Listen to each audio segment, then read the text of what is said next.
This is a quick review of version 2 of my 33 millimeter Eggtimer quantum dual deploy kind of eBay setup. So all 3D printed.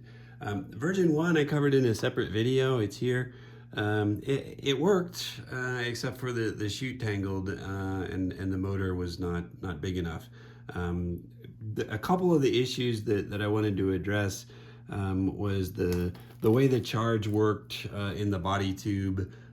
Just didn't pan out well. Also, I put a twist lock on, and that was convenient, but it was kind of awkward and hard to do. So for version 2, what I did, one is I went to kind of a more standard design, kind of with a mid-plane rather than an outer circle.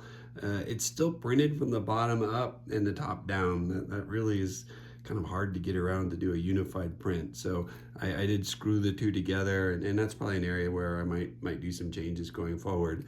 But a big change was, instead of having the charge and other things just kind of hanging down loose, I did something I've done on my other rockets, which I built a spool.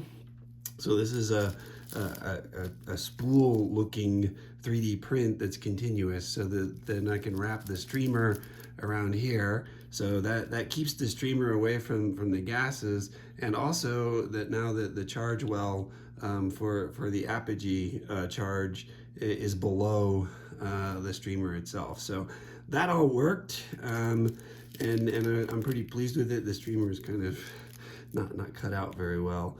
I was kind of in a hurry to get this one flying. And then the main charge is here at the top.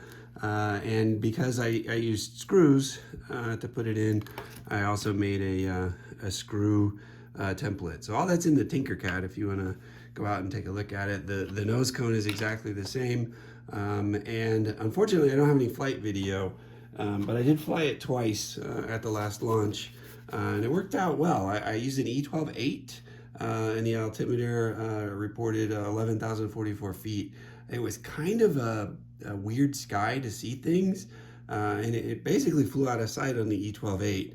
And that's one of the reasons I would really like to also, have even a larger streamer, just to be able to see it when it's coming down before the main fires.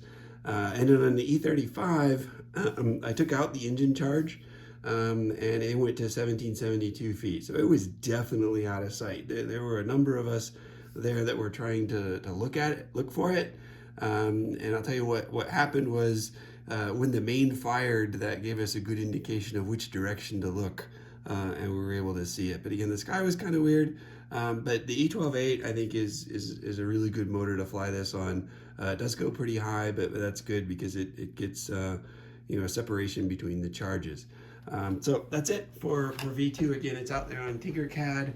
I'm actually going to take this apart because I launched my Goblin there. That's right in the back corner. And the charge went off early. So I've decided I'm going to go electronic on it as well.